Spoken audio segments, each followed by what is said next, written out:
나와 하나님께 감사하고 하나님께 찬양하며 오늘도 하나님 앞에 예배할 수 있도록 우리를 축복하신 하나님께 감사를 드립니다.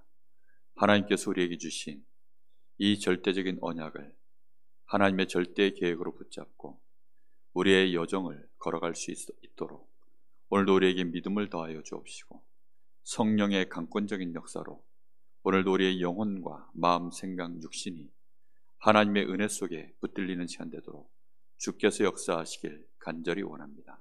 오늘 밤에도 하나님 말씀으로 저희들에게 은혜가 임하게 하시고 말씀을 들을 때 우리의 영적인 상태가 하나님을 향하여 더욱 집중될 수 있는 참 믿음을 회복할 수 있도록 역사하시기를 원합니다.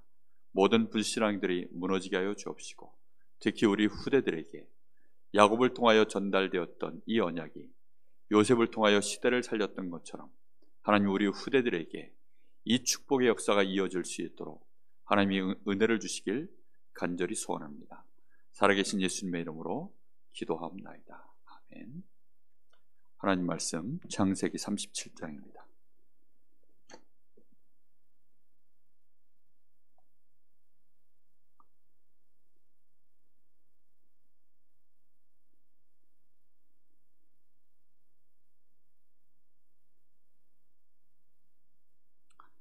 창세기 37장 1절부터 11절까지 한 절씩 교독합니다. 야곱이 가나안 땅 곧 그의 아버지가 거류하던 땅에 거주하였으니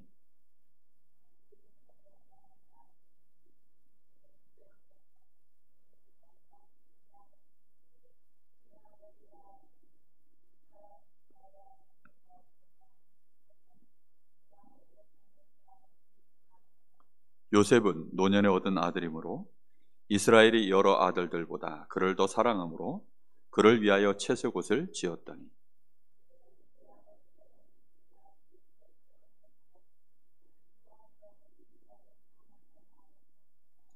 요셉이 꿈을 꾸고 자기 형들에게 말하며 그들이 그를 더욱 미워하였더라.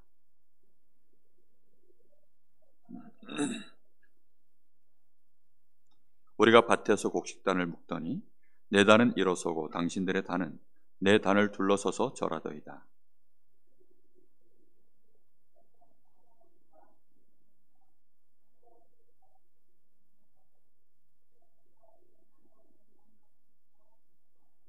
요셉이 다시 꿈을 꾸고 그의 형들에게 말하여 이르되 내가 또 꿈을 꾼즉 해와 달과 11별이 내게 절하더이다 하니라.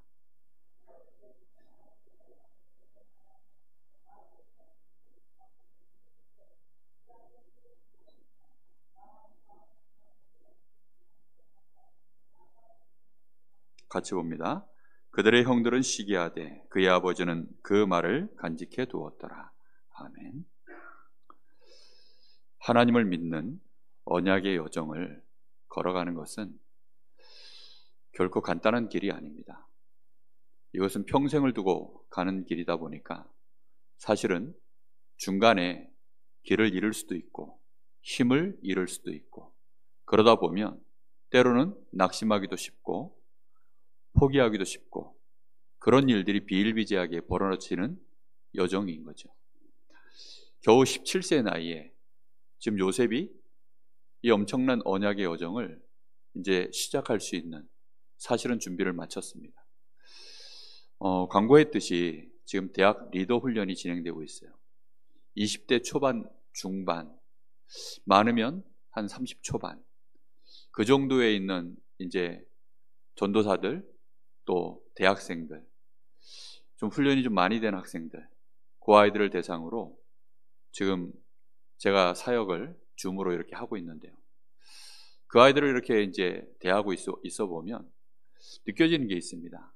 이 아이들 속에 어느 정도 이렇게 선을 넘어간 친구가 있구나. 그 선을 넘어갔다는 말은 이제 더 이상 흔들리지 않고 하나님 주시는 이 언약을 붙잡고 평생을 달려갈 수 있는 그 준비가 되어져서 여정을 한 걸음 한 걸음 드디어 이제 걸어가고 있는 친구들이 있구나 이렇게 느껴지는 친구들이 있습니다. 그런데 거의 대부분은 어떻게 느껴지냐면 아직도 그냥 바람 불면 쓰러지고 은혜가 조금 충만하게 임하면 또 잠깐 힘없고 그러다가 또 어느 날 언약의 이 은혜의 흐름 속에서 조금 떨어지면 또다시 이제 흔들리고, 대부분 아이들이 그런 과정 속에서 왔다 갔다 하고 있는 거죠. 그런데 지금 요셉은 사실상 오늘 여기 말씀에 보면 요셉이 어느 정도로 하나님과 함께하며 그 언약을 가지고 참된 비전으로 붙잡았는지, 요셉이 지금 그 꿈을 누구한테 얘기합니까? 형들한테 얘기해요. 그리고 그 꿈을 또 누구에게 얘기합니까? 아버지에게 얘기합니다. 근데 아버지는 그 꿈을 듣고 뭐라고 얘기했죠? 과연 나와 네 어미와 그리고 네 형들이 네 앞에 땅에 엎드려 절하겠느냐? 지금 요셉이 그 꾼 꿈을 얘기했을 때 아버지는 그렇게 받아들였어요. 그 말인즉슨 요셉은 내가 이 말을 할 때 아버지가 이렇게 해석을 할 수도 있겠다, 알까요? 모를까요? 당연히 압니다.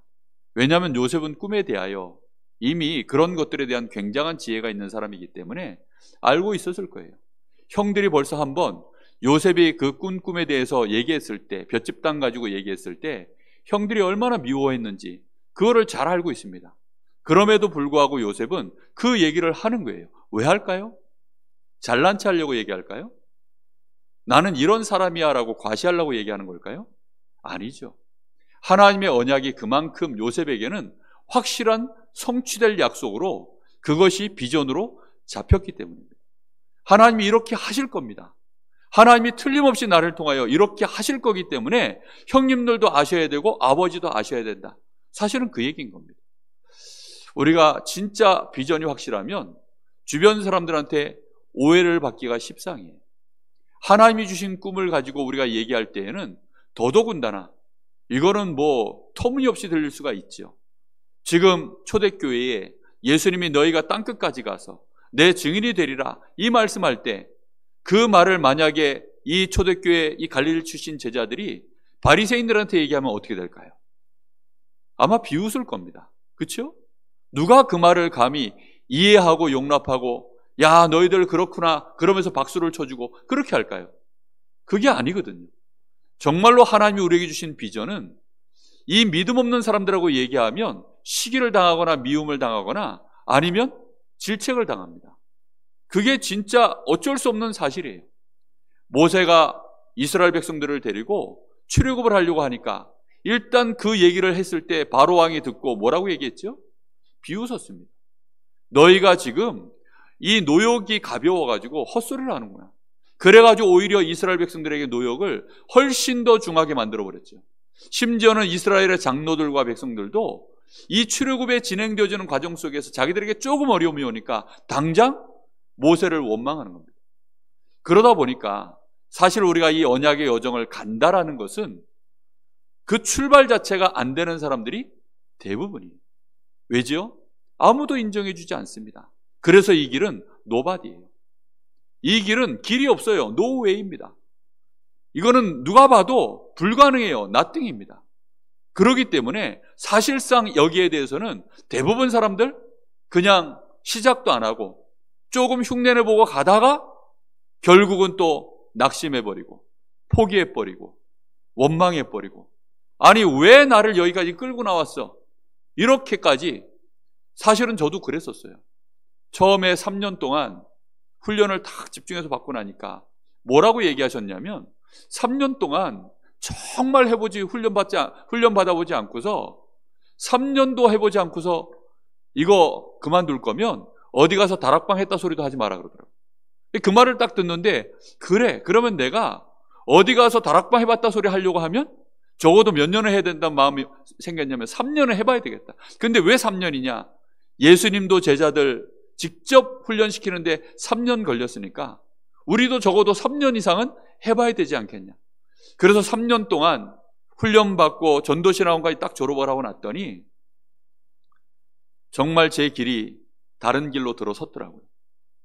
근데 문제는 뭐냐면 다른 길로 들어서긴 들어섰는데 이제 어디 도망은 못 가는 상태가 됐는데 문제는 이게 뭐 내가 힘도 없지요. 가진 돈도 없지요. 뭐 어떻게 해볼 수 없는 광야 가운데 내가 들어왔는데 어떻게 해야 될지 아무것도 모르겠는 거예요. 그러니까 제 마음 한구석에 원망이 살짝 올라오더라고요. 무슨 원망이 올라오냐면 하나님께 대하여도 그렇고 또 저를 이끌어준 이 사역자도 그렇고 유목사님에 대해서도 그렇고 저 마음속에요 살가만히 그게 올라오는 거예요. 왜냐? 갈 길을 너무 모르겠으니까. 이 상황이 너무너무 답답하니까. 더군다나 집에 있는 저희 어머니는 계속 또 뭐 그냥 제가 아무것도 안 하는 것처럼 보이니까 그냥 옆에서 계속 걱정만 하시고, 이러니 어머니는 걱정하시지, 주변의 어른들도 걱정하시지, 저 자신은 너무너무 답답하지. 그렇다고 제 영적 문제가 해결됐냐? 제 영적 문제, 제 영적 상태는 그대로 있지. 저는 3년만 훈련 제대로 받으면 저는 제가 바울처럼 되는 줄 알았어요. 저는 제가 정말 이 요셉처럼 되는 줄 알았습니다. 근데 아니더라고요. 그냥 눈만 딱 뜬 거예요. 눈만 떠서 어떻게 하면 되겠다라는 것만 알고 어느 길로 가야 된다는 것만 알았지, 거기에 대한 실제 확신도 없고 실제 힘도 없고 뭐 증거도 없고 응답도 없고 아무것도 없는 것처럼 보이니까 두렵더라고요. 여러분들은 어떠십니까? 중간에 그런 좌절들 없었겠습니까? 다들 아마도 이렇게 저런 모양으로 있었을 겁니다. 그런데 지금 요셉이 집에서 지금 편안하게 그 길을 가는 게 아니라 이제 갑작스럽게 형들한테 이게 팔려가지고 애굽의 노예로 가버린 겁니다. 자, 이 상황이 되어지니까 요셉은 사실상 무너져도 이상치 않은 그런 환경에 놓였는데 요셉은 안 무너졌어요. 왜 안 무너졌느냐? 이미 단계를 넘어섰다니까요. 무슨 단계를 넘어섰습니까? 영적인 서밋이요. 하나님이 나와 함께 하심에 대한 분명한 확신과 이 이스라엘 아버지를 통하여, 야곱을 통하여, 이스라엘을 통하여 나에게 주신 이 언약으로, 틀림없이 그 이스라엘이라고 하는 그 이름 자체가 하나님과 싸워 이겼는 건데, 그 안에 12아들을 통하여 하나님은 12지파를 이루고 세계복음할 그 언약이 담겨져 있는 이름입니다. 이 가문 자체가 아브라함 때부터 그런 언약 속에 있는 가문이에요. 요셉은 그 언약을 확실하게 붙잡은 겁니다. 그리고 그 속에서 하나님이 함께하는 은혜를 제대로 그것을 꿈으로 붙잡은 사람입니다. 이렇게 되어지니까 그때부터 안 흔들리는 거죠. 흔들릴 이유가 없는 거예요. 왜죠? 가는 길이 확실하니까요. 이 가는 길 속에 하나님이 나와 함께 하셔서 이 꿈을, 하나님이 주신 이 비전을 이루어 가시는 여정으로 확실하게 보여지니까요. 애굽에 갔다는 자체가 증거요. 그 애굽 안에서도 보디발의 집에 노예로 팔렸다는 것 자체가 또 증거요. 그러다가 이제 그 보디발의 집에서 이제는 내가 여기 계속 있을 이유가 없는데, 뭔가 요셉이 기도하는 사람이니까 그런 흐름을 이해하고 있을 것 아닙니까? 이제쯤은 내가 여기를 떠나야 될 터인데 하는데 마침 누명 써서 감옥으로 들어가고, 그 감옥 안에 들어가서 보니까 그 안에는 주로 누가 있습니까? 애굽의 바로왕의 측근들, 중요한 정치인들이 그 안에 다 이렇게 들어왔다 나갔다 하는 겁니다. 그러면서 요셉이 애굽의 정세와 경제를 다 이제 그 감옥 안에서요 한눈에 꿰고 있는 거예요. 얼마나 좋습니까? 그 안에서 그러고 있는데 거기서 30세의 나이가 될 때까지 하나님이 요셉을 완벽하게 준비했습니다. 거기에서 위드 임마누엘 원네스, 이 은혜 속에서요 노바디의 길, 노웨이의 길, 그 길을 흔들림 없이 걸어갔습니다. 저는 제 여정을 보면서도 그 시간표가 있었어요. 어느 날 하나님이 분명히 나와 함께 하셔서 나를 하나님이 원하시는 이 전도와 선교의 일에, 그 구체적인 하나님이 나에게 주신 이면 계약이 있는데요, 그 일에 하나님이 하시겠다라고 하는 틀림없는 제가 증거를 붙잡은 날이 있어요. 그날로부터 제 미래에 대해서 두려움도 없어졌고 조급증도 사라졌습니다. 저는 거기에 대한 조급증이 없었어요. 주변의 어른들이 그러더라고요. 지금도 한 번씩 물어봐요. 어떻게 그 한 교회에, 부교역자 생활을 한 교회에서 그렇게 긴 시간을 있을 수 있었냐, 물어보시는 분들 계세요. 저는 근데 그분들이 생각하는 것처럼 뭐 대단하게 뭐 그런 게 없었어요. 그냥 하나님이 분명히 저한테 주신 비전이 있고 틀림없이 하나님이 나와 함께 하시고 그 약속이 분명하니까 그냥 그 안에서 기다린 거죠. 제가 어디 뭐 하나님이 문 여시면 가겠지만 하나님이 문을 안 여시니까 기다리는 거죠. 물론 그 안에서 제가 실수도 하고 저 혼자서 자빠지기도 하고 뭐 제 영적 상태가 안 좋으니까 이렇게 저렇게 하나님이 연단시키는 과정 속에서 지금까지 왔죠. 그런데 틀림없는 것은 뭐였냐면 제 마음에 조급함이 없었어요. 점점 시간이 지날수록 그게 사라지더라고요. 요셉이 충만하게 그 은혜 속에서 누리면서요, 애굽의 그 시간표 속에 하나님이 역사하실 시간표까지 그 여정을 정확하게 걸어간 것입니다. 걸어가고 나니까 어느 날 시간표가 되었을 때는 요셉을 통하여서 하나님이 진짜 그 시대와 애굽 전체를 살리는 선교사로, 하나님 주신 그 비전 그대로 하나님이 진짜로 응답하시는 일이 벌어져 버렸어요. 그 증거가 뭐였습니까? 함께하는 자들도 여호와께서 요셉과 함께 하시고, 이 바로 임금도 정말로 여호와의 신에 이만큼 충만한 자를 내가 어디 가서 우리가 찾아내겠냐, 이만큼 충만한 자를 어디 가서 우리가 보겠느냐, 이러면서 요셉을 이 애굽에 총리로 세우는 거죠. 그것도 절대 권력을 쥐어주고 그렇게 총리로 세워버렸습니다. 임금보다도 오히려 권력이 더 실제적으로 있는, 그걸 보고 실세라고 하죠. 실세 중에 실세 총리로 그렇게 세움을 받은 겁니다. 이렇게 되어져서는 그 시대를 실제로 살려내는 축복을 누리게 됐습니다. 그 여정이 짧게 잡아도 한 13년이에요. 그 여정 속에서 벌써 이제 한 7년 대풍년, 또 7년 대흉년, 이거 다 합치면요, 벌써 그게 몇 년입니까? 20년, 25년, 그 형들 만날 때까지는 제가 볼 때요, 한 25년 정도는 걸렸을 것 같아요. 그 긴 시간들을 요셉은 그 아버지에 대한 정, 자기 동생 베냐민에 대한 정, 여러 가지 막 이런 것들이 있었을 텐데 그 여정을 그냥 느긋하게 정확하게 그 길을 걸어갑니다. 우리가 그래서 하나님 앞에 오늘 밤에 한번 우리 자신을 내놓고 기도해 보셔야 됩니다. 나는 하나님께 받은 분명한 언약과 그 언약이 나에게 확실한 비전으로 나에게 있는가? 그 이면 계약이 나에게 확실하게 있는가? 이게 없으면 우리는 사실은 이 여정을 가다가 굉장히 이렇게 영향을 많이 받을 수밖에 없는 그런 상황들을 맞이하게 됩니다. 누가 이렇게 하면 이렇게 쏠리고, 누가 저렇게 하면 저렇게 쏠리고, 다른 사람들 시간표를 보고 거기에 조급해져서 나도 모르게 또 거기에 발맞추게 되고, 아니면 흐름 자체가 죽어버리면 나도 같이 죽어버리고, 이제 이런 식으로 왔다 갔다 하게 됩니다. 그런데 하나님은 우리와 상관없이 그 언약의 여정을 지금도 진행 중이세요. 그리고 틀림없이 하나님의 사람을 중심으로 하여 하나님은 모든 것들을 지금 이루어 가시는 중에 계십니다. 요셉은 그것을 정확하게 보고 인도받았습니다. 노바디의 길이기 때문에 외로울 수 있습니다. 그렇죠? 오해받을 수도 있습니다. 사실은 잊혀진 것처럼 느껴질 수도 있습니다. 요셉의 마음에 잠깐 희망을 품었던 적이 한 번 있었죠. 그게 술 빚는 장관이 복직돼서 나갈 때, 이제 내 이름을 기억해 주십시오. 그러니까 잠깐 그때 희망을 한번 품었었던 것 같아요. 근데 결국은 그 장관도 잊어버렸다라고 나옵니다. 그러니 요셉이요, 잠깐 낙심을 했을지 안 했을지 솔직히 잘 모르겠어요. 근데 이제 나는 잊혀진 인물이 되는구나, 이렇게 생각하기가 쉬운데 요셉은 그러거나 말거나 그 감옥 안에서 자기 자신의 리듬을 놓치지 않았습니다.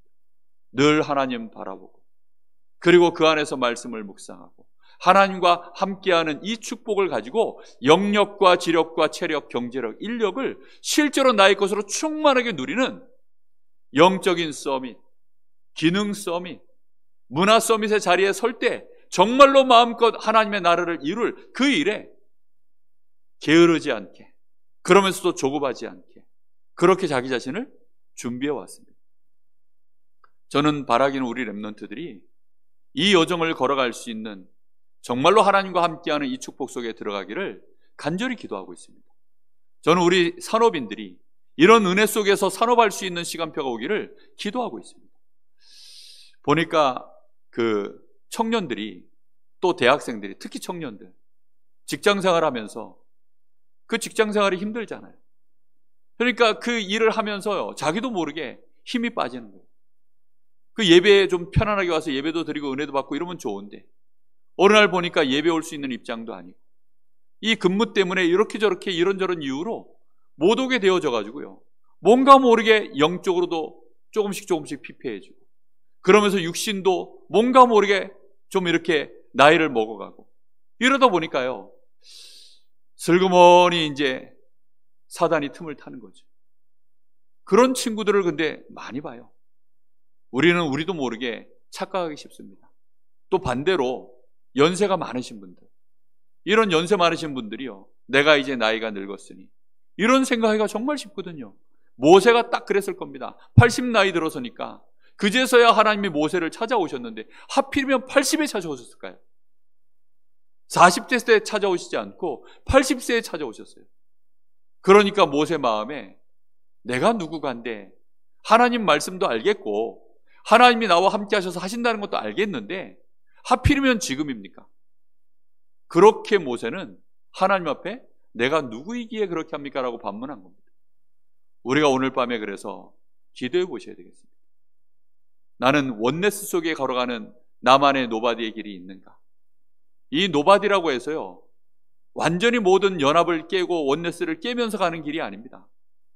분명히 나 혼자 아무도 걸어가지 못하는 이 길을 가는데, 이게요, 하나님의 인도를 받아서 가면 결국은 임마누엘로, 또 이것이요, 원네스로 모든 사람을 살리고 시대를 살리는 길로 그렇게 이어지게 되어 있습니다. 하나님이 우리에게 오늘 밤에 각자가 하나님 앞에서 기도할 때 하나님이 나에게 주시는 은혜를 따라, 하나님, 내 인생의 언약의 여정을 내가 이만큼 걸어왔습니다. 하나님이 나와 함께 하셔서 내가 여기까지 왔습니다. 앞으로 내가 걸어가야 될 길들이 또 이렇게 남아 있습니다. 그 길 속에 내가 오늘 여기에 지금 서서 하나님 앞에 기도합니다. 오늘 밤에 하나님 나에게 새 은혜를 주옵소서.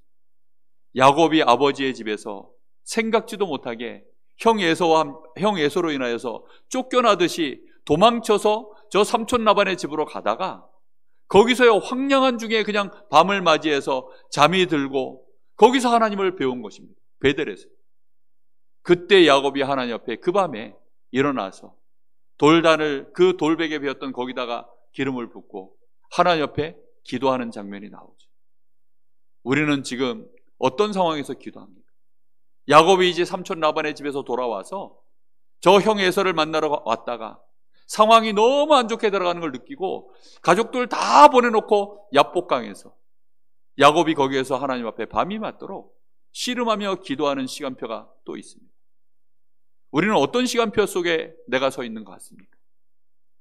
정말로 너무 지금 아무것도 모른 채 좌충우돌하면서 내 언약의 여정, 나는 가고 있는데 틀림없이 내가 몰라도 나는 이미 언약의 백성이기 때문에 어딘가 내 인생 여정은 이미 하나님이 함께 하셔서 나를 동행하고 계셔요. 그럼 나는 지금 어디에 있는 사람인 것 같습니까? 아브라함처럼 아직도 본토 친척 아비 집에 거기 있는 것 같습니까? 아니면 겨우 이제 하나님의 말씀을 따라 마침내 가나안 땅에 겨우 들어가서 거기에서 이제 단을 쌓고 있는 것 같습니까? 아니면 한번 진짜 믿음의 고백으로 자기 조카 롯을 떠나보내고 난 이후에 거기에서 이제 하나님의 말씀을 다시 듣고 그렇게 이 마물의 상수리 숲을에서 단을 쌓고 있는 내가 그 자리입니까? 나는 지금 어디에 있습니까? 나는 언약의 여정에 내가 지금 걸어가고 있는데 나는 지금 어디쯤 나는 가고 있는 사람입니까? 한번 오늘 밤에 한번 질문해 보시고 내가 걸어가야 될 내 인생 여정 속에 누구와 지금 함께 가며 우리 교회는 또 뭐며 나의 업은 뭐며 우리 가족은 뭐며 이런 것들을 하나하나 여러분들이 답을 얻으시고 결론을 내리시고 정말로 하나님 앞에 감사하시면서 새 힘을 회복하고 정말 이 여정을 다시 또 걸어갈 수 있는 남은 자의 축복, 순례자의 여정, 그래서 정복자의 자리에 설 수 있는 그 은혜가 있으시기를 예수님의 이름으로 축복합니다. 우리 잠시 같이 기도합니다.